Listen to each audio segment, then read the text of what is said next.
Welcome to ચેતુસ kitchen. તો આજે આપણે બનાવવાના છીએ ખજૂર આંબલી વગર આજે આપણે મસ્ત એવી ટેસ્ટી એવી ચટણી બનાવશું। જે લોકો આંબલી ખાઈ ના શકતા હોય અથવા તો ઘરની અંદર ખજૂર ન પણ હોય તો પણ આ આપણે મસ્ત એવી ખાટી મીઠી ચટણી તૈયાર થઈ જાય છે। કોઈ પણ તમે ચટણી ચાટમાં ઉપયોગ લઈ શકો છો, ભેળપૂરી, મસાલા પૂરી કે પછી ગમે તે ચાટની અંદર આ તમે ચટણી ખાઈ શકો છો અને 6 મહિના સુધી તમે ફ્રીઝરની અંદર સ્ટોર કરી શકો છો। મહિના દિવસ સુધી ફ્રીજની અંદર જ તમે એમનેમ રાખી શકો છો, એવી ને એવી ચટણી રહે છે। અને આ 3 દિવસ તો બારે એમનેમ રહે છે તો પણ આ ચટણીની અંદર કંઈ થતું નથી। તો ચાલો આપણે ઝડપથી આ ચટણી તૈયાર કરી લઈએ।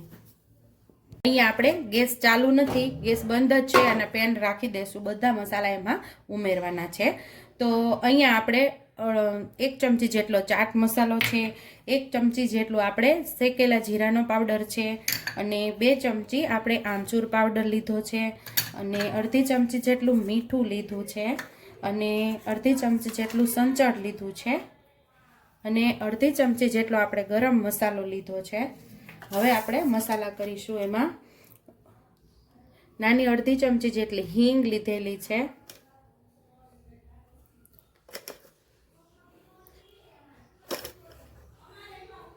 નાની 3 ચમચી જેટલું લાલ મરચું પાવડર આપણે લીધું છે, અડધી ચમચી જેટલી હળદર લેશું, 1 આખી ચમચી જેટલું ધાણા જીરું પાવડર લેશું। બધા મસાલા આપણે આની અંદર ઉમેરી દીધા છે અને 1 નાનકડા ગ્લાસ જેટલું પાણી આમાં ઉમેરી દેશું। મોટો ગ્લાસ હશે તો તમારે પોણા ગ્લાસ જેટલું પાણી ઉમેરવાનું અને અત્યારે ગેસ હજી આપણો બંધ જ છે અને આની અંદર પાણીની અંદર મસાલો મિક્સ કરી લેશું આપણે પહેલા।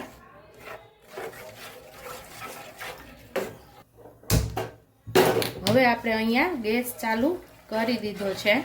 સેજ એવું આપણો આ મસાલો ઉમેરેલું પાણી ગરમ થઈ જાય એટલે આપણે આમાં ગોળ ઉમેરી દેવાનો છે। થોડું ગરમ થાય એટલે તરત જ આપણે ગોળ ઉમેરી દઈશું અને સતત આપણે આમાં હલાવતા રહેશું, કારણ કે આમાં બધા મસાલા આપણે ઉમેરી દીધા છે। હલાવશું નહીં તો નીચે મસાલા બેસી જશે અને બળી જશે આપણી ચટણી। અહીંયા આપણે દેશી ગોળનો ઉપયોગ કરીએ છીએ। અહીંયા આપણું પાણી ગરમ થઈ ગયું છે, જે આપણે મસાલો ઉમેરી દીધો એ ગરમ થઈ ગયું છે। હવે અહીંયા ગોળ ઉમેરી દેવાનો છે।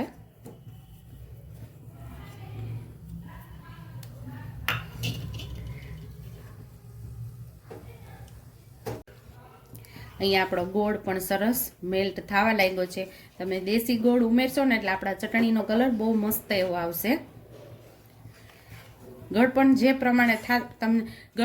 પ્રમાણે તમને ફાવતું હોય એ પ્રમાણે ગોળ ઉમેરવાનો, વધુ ઓછું કરી શકો છો અથવા તો તીખું તમને જે રીતે ફાવતું હોય એ પ્રમાણે લાલ મરચું પાવડર પણ વધુ ઓછું કરી શકો છો તમે।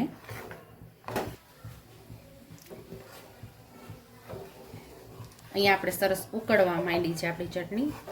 માત્ર 5 જ મિનિટ ઉકાળશું, ત્યાં સુધીમાં આપણી ચટણી તૈયાર થઈ જશે। તો જેમ જેમ ઉકળશે ને એમ મસ્ત એવી ઘટ્ટ ચટણી આપણી થતી જશે। અહીંયા આપણે તપખીર કે કોર્નફ્લોર બેમાંથી એકય ઉમેરશું નહીં તો બી મસ્ત એવી આપણી આ ચટણી તૈયાર થઈ જશે। તો અહીંયા આપણી ચટણી મસ્ત એવી તૈયાર થઈ ગઈ છે, સરસ ઘટ્ટ થઈ ગઈ છે। જો મસ્ત એવી ઘટ્ટ થઈ ગઈ છે। જો તમારે વધારે ઘાટી જોતી હોય તો 2 મિનિટ થોડુંક વધારે તમે આને હલાવી શકો છો। તો આની અંદર જે આમચૂર પાવડરનો ઉપયોગ કરેલો છે ને આપણો ઘરનો જ બનાવેલો છે, એની રેસીપી આપણી ચેનલ ઉપર તમને મળી જશે કે કઈ રીતે આપણે આમચૂર પાવડર તૈયાર કરેલ છે।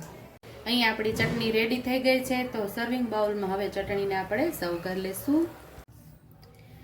તો તૈયાર છે અહીંયા આપણી ખાટી મીઠી ટેસ્ટી એવી ચટણી। આંબલી વગર પણ આ ચટણી બની શકે છે। જો તમને મારી રેસીપી પસંદ આવી હોય તો મારી રેસીપીને લાઈક કરજો, શેર કરજો, સબસ્ક્રાઈબ કરજો, બેલ આઇકોનને દબાવતા ભૂલતા નહીં અને કમેન્ટ બોક્સમાં કમેન્ટ કરજો કે મારી રેસીપી કેવી લાગી। તો આવજો।